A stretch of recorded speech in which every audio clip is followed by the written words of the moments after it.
નમસ્કાર મિત્રો, મારી યુટ્યુબ ચેનલમાં તમારું હાર્દિક સ્વાગત છે। આજે આપણે વાત કરવાના છીએ ઈડરિયા ગઢમાં વીર વિરમ અને દિલ્હીની ફૌજ સાથેની ઘટના। દિલ્હીની ફૌજથી ઈડરિયો ગઢ ઘેરાઈ ગયો છે। રામેશ્વર તળાવની પાળમાંથી બાદશાહી તોપોના નાળચા એ ઈડરની માથે નોંધાણા છે। ઈડરની ફરતા બારહે મકરાણીઓ ભરડો લઈને એ પડ્યા છે। એક ધારા 6 માસથી ઘેરાયેલા ઈડરમાંથી નથી કોઈ બહાર નીકળી શકતો કે નથી કોઈ અંદર દાખલ થઈ શકતું। શાહી ફૌજનો વરડો ભારે છે। દી ઉગે છે ને તળાવની પાળેથી આગના ગોળા કડડું કરતા વછૂટે છે। ઈડરના તોતિંગ કિલ્લાની કાંકરિયા ખેરવ્યા વગર રોટલા જેમ ચેપાઈને હેઠા પડે છે। મકરાણીઓની ચોગદરમ ચોકી બેસી ગઈ છે। ઈડરને માથે ચકલું ફરકી શકતું નથી। ઈડરને ઉખેડી નાખવા દિલ્હીના બાદશાહનો શાહજાદો જાતે લશ્કર લઈને ઈડરના પાદરમાં પડ્યો છે। સાથે પહાડ જેવા મકરાણીઓ 12 તોપો 200 ઘોડાઓની ધમાચકડી બોલે છે, પણ ઈડરનું રૂવાડું ફરકતું નથી। આભને ટેકો દે એવા જોરાવર સિપાઈઓ હાશ ભણી ગયા છે, પણ અપમાનની આગથી ભડભડ બળતો એ શાહજાદો ઈડરને તોડ્યા વગર પાછો પગ નહીં ભરવાનું નીમ લઈને નીકળ્યો છે। કાં તો મારી આય કબર થાય ને કાં તો ઈડરની માથે દિલ્હીનો વાવટો ફરકે। આ બે વાત સિવાય ત્રીજી કોઈ વાત એને મન ઠરતી નથી। ઈડરની અંદર 6 મહિનાથી મુજાતી પ્રજા હરેરી ગઈ છે। 6 મહિનાથી ઈડરની બજારો બંધ છે। માલથાલની આવક જાવક થંભી ગઈ છે। શાહી ફૌજની ભીંસથી ઈડરનો રાવ વિરમદેવ ઢીલો પડ્યો। પ્રજાનું દુઃખ એનાથી જોવાનું નહીં। વિરમદેવે એક મધરાતે પોતાના 1800 માણસોને ઘર ખાટલો લઈને ગળક બારીમાંથી બારો નીકળી ઈડરને રામ રામ કરીને હાલી નીકળ્યો। બીજે દી ઈડરના દરવાજા ભડોભડ ઉઘડી ગયા અને પૂરપાટ પાણીના પ્રવાહની જેમ દિલ્હીની ફૌજ ઈડરમાં ઉતરી ગઈ। ઈડરની સાથે ઇસ્લામી વાવટો ફરકાવીને શાહજાદો મિર્જા બાજીની ઝપટે ગુજરાતના બીજા પરગણા ઉપર ઉતરી પડ્યો। મોડાસાને મૂળમાંની મરડી નાખ્યું। અહમદનગરને એક જ ગાયા આટી લીધું। મેઘરજની હાથે ખાપકીને પોતાની સત્તા બેહાડી દીધી। આખા ઈડરવાડાને નમાવીને શાહજાદાએ ભિલોડાની રાજધાની વબ્બે કરીને રાજમહેલમાં મુકામ નાખી દીધો। ઈડરથી વછૂટેલા વિરમદેવ પોળની સીમમાં પડાવ નાખીને પડ્યો છે। હાથમાંથી સરી ગયેલી ઈડરની ગાદી મેળવવા એ આભ જમી એક કરી રહ્યો છે, પણ બાદશાહની ફૌજ સામે કારી ફાવતી નથી। પોળના વગડામાં પડેલા વિરમદેવની માથે વખાનું વેળું તૂટી પડ્યું છે। ભૂખના માર્યા માણસો વિરમને વેગળા મૂકીને હાલી નીકળ્યા છે। દિવસ ઉગે છે ને પોતાની તાકાત તૂટતી જાય છે। પડખામાં આંગળીને ટેરવે ગણી શકાય એટલા જ માણસો રહ્યા છે। પોતાની અણહોરી ભૂમિકા માથે ઈડરનો ધણી દુઃખના દાડા કાઢી રહ્યો છે। એની હામ ભાંગી નથી। એની તાકાતનો ગર્વ ગયો નથી। એનો રૂવાબ ઓસર્યો નથી। આવા વખાના વખતે પોળની સીમમાં આલો ગઢવી આવીને ઊભો રહ્યો। વિરમદેવની વીરતાના વારણા લેતી વાણીને વહેતી કરી ડાયરો આલા ગઢવીની વાણીમાં તરબોળ બની ગયો। આલાની વાણીએ વિરમદેવમાં વીરતાના સંસ્કાર રેડી જાણે કે અંજલિ છાટીને બેઠા કર્યા। કહુંબાની છેલ્લી કાંકરીઓ પણ ખરલમાં આગ ઓગળી ગઈ છે। ખડિયા ખાલી થયા છે। રોટલાના સાંસા છે, પણ એ બધું ભૂલીને વિરમદેવ બોલ્યા, આલા ગઢવી માગો 1 લાખ પસાવો। ને વિરમદેવે અડખે પડખે નજર કરી ઘોડાઓ જોગાણ વગર પોળની સીમ ચાટતા દેખાણ। અલંકારોથી ઢળી પડતા સાથીઓના અંગ અડવા હતા। એની આંખમાં પાણીના મોતિયાએ બાજ્યા। આલો ગઢવી ખાલી હાથે જશે। વિરમદેવનું આ દુઃખ જોઈ એક જણો બોલ્યો, ગઢવી આવા વહમાં ટાણે માંગતા પેલા કાંક વિચાર તો કરો। ને ગઢવીએ બોલનાર જણને જવાબ આપ્યો, વિરમદેવ વનવાસ કાંસુ કીર્તૈયા તણે લંકા લીલ વિલાસ રામે ન દીધી રણઉત હે રણમલ રાવના વંશના વીર વિરમદેવ। વનવાસના ટાણે પણ કીર્તિને કારણે રામે પણ સોનાની લંકા કે જેમાં લીલો વિલાસ વિહરતો હતો એ ક્યાં દાનમાં દીધી નથી। આલા ગઢવીની વાણી થંભે ન થંભે ત્યાં તો 7 બુકાની ધારી સાંઢણી સવારોના મોવડીએ નાકવા છેડે ઊભા રહીને એ પૂછ્યું, વિરમદેવના વાવડ દેશો? આથમની દિશામાં ઉભેલા સવારો પર નજર નોંધવા વિરમદેવે સૂરજના કિરણોને રોકવા આંખો આડી હાથની સાજલી કરીને કહ્યું, હું પોતે।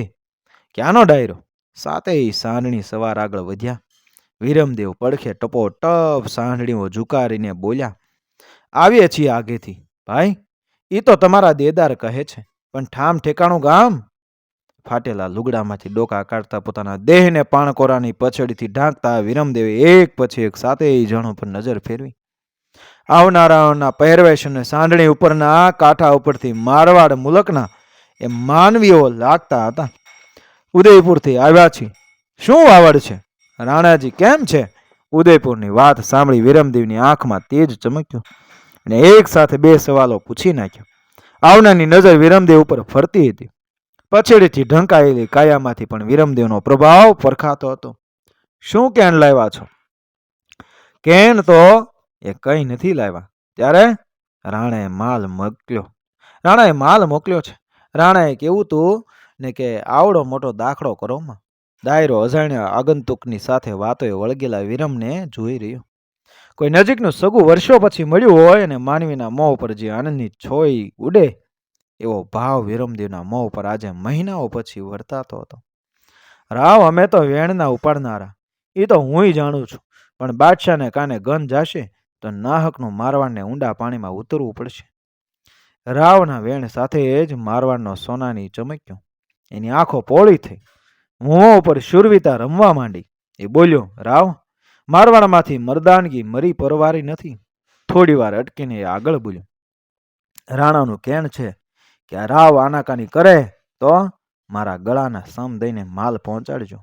આવે ટાણે મારે ખજાનો કામ ન આવે તો પછી ખજાનાની મારે ભવ આંખો આરતી થોડી ઉતારવાની છે. વિરમદેવ મંગો બન્યો. એની આંખો સાતેય સાંઢણી ઉપર તોળાઈ રહી. ઉદયપુરના સિપાહીઓએ માલ વિરમદેવના પડાવમાં ઉતાર્યો. 1 લાખની મતા ઉતારીને સાતેય જણા ઉદયપુરના માર્ગ ભણી હાલી નીકળ્યા.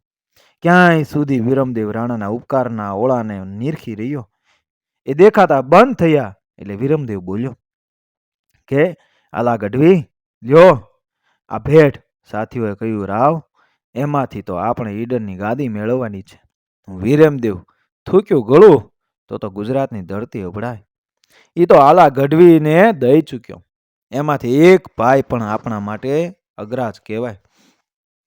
હાલો ગઢવી વિરમદેવની ઉદારતાને જોઈ રહ્યો. ઈડરની ગાદી વગર વિરમની નિરાંતની નીંદર એ આવતી નથી. બાદશાહી વાવટો ઈડર માથે નહીં પણ પોતાના કાળજામાં ખોડાણો હોય એવી વેદના ઉપડી ગઈ છે.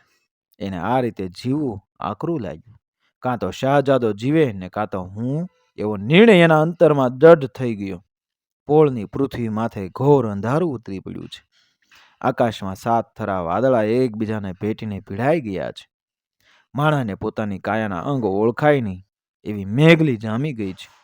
એવે મોકે રાવ પડાવમાંથી બેઠો થયો, ભેટ બાંધી.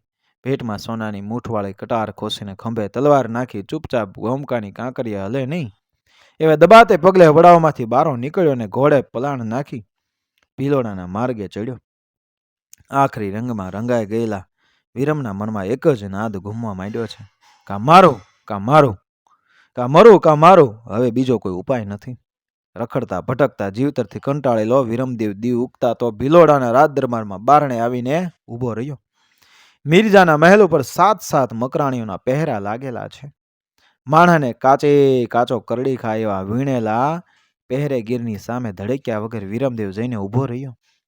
આવતા વિરમદેવને રોકવા એક સાથે 7 ભાલા લાંબા થયા અને એની પાછળ એ પડકાર આવ્યો કે ખબરદાર, મારે શાહજાદાને મળવું છે.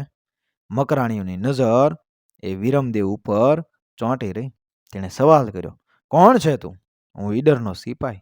પહેરેગીર ઉપર ગયો.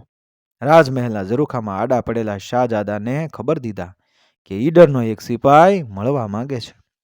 વિજયના કેફમાં ઘૂંટાયેલા શાહજાદાના નજર ભીલોડાના ઝરૂખા ઉપરથી સારાય ગુજરાત માથે મંડાયેલી છે. ઈડરવાડાના વિજયના ગર્વથી ગાંગરતા મિર્જાએ હુકમ દીધો, તેના હથિયાર હેઠા મુકાઈને ઉપર મોકલો. પહેરેગીર રાવની તલવાર અને કટારી ઉતારી લીધા અને પછી કહ્યું, ઉપર જઈ શકે છે. કટ રાવ મહેલના પગથિયા ચડીને ઉપર ગયો. શાહજાદાની નજર વિરમદેવ ઉપર પડી. કોણ? વિરમદેવ? અહીં આવવાની હિંમત? હા શાહજાદા, હવે હું થાક્યો છું. ઈડરની ગાદીથી અળગો રહી શકો તેમ નથી. ઈડર લેવા તો બીજો અવતાર લેવો પડશે. એ તો એ ઉપરવાળો જાણે. એટલે શાહજાદાની વાણીમાંથી ક્રોધ ભભક્યો અને વિરમની પાસે કોઈ હથિયાર હતું નહીં. જો હોત તો શાહજાદાને અવતારનો પુરાવો આપી દેત, પણ એમાં એકાએક ઝરૂખાની છાજલી ઉપર લપાઈને બેઠેલા કબૂતરને બિલાડાએ ડોકથી પકડીને હેઠે પાડ્યો. નીચે કબૂતરને ઉપર બિલાડો. બિલાડાના પડવાએ વિરમના મનમાં નવો વિચાર કરી દીધો ને તેણે ઝપટ મારીને શાહજાદાને કેળથી ઉપાડ્યો. શાહજાદો બૂમ પાડે એ પહેલા તો ઝરૂખેથી શાહજાદાને બાથમાં લઈ એ રાંગ બહાર પડ્યો. મિર્જાને એવી રીતે પછાડ્યો કે મિર્જા નીચે અને પોતે ઉપર. મિર્જાની તુંબડી તૂટી ગઈ. માથે પડેલા વિરમના ગુડાની ઢાંકણી ઉતરી ગઈ. શાહજાદો ટાંગા તડફડાવી મર્યો. મિર્જાદાના શબને માથે પાઘડી ઢાંકી વિરમ ઘોડે ચડીને પોળની સીમમાં પૂગ્યો. સાથીઓને જગાડીને ઈડનની માથે ઉપડ્યો. મિર્જાના મોત સાથે મોગલ ફૌજને વિરમે પારેવેની જેમ ભભડાટ કરતી ઉડાડી ઈડનને કબજે કર્યું. મિત્રો, વિડીયો પસંદ આવ્યો મારી ચેનલ સબસ્ક્રાઈબ કરો, ફોલો કરો, શેર કરો. મળે આવી જ ઘટનાને પ્રેરણાદાયક વાર્તાઓ સાથે, આપણા ઇતિહાસ સાથે, આપણી સંસ્કૃતિ સાથે, આપણા વીરો સાથે. જય માતાજી, જય શ્રી કૃષ્ણ.